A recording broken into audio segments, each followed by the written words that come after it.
لا يسود فيها السلم والأمن.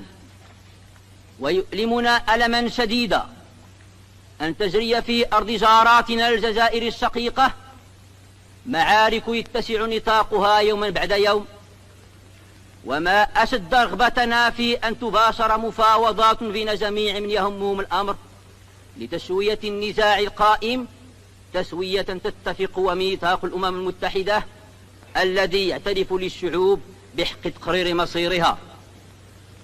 وليس من العسير على العزائم الصالحة أن تضافر جهودها مصطنعة في ذلك الحكمة وحسن الإدراك.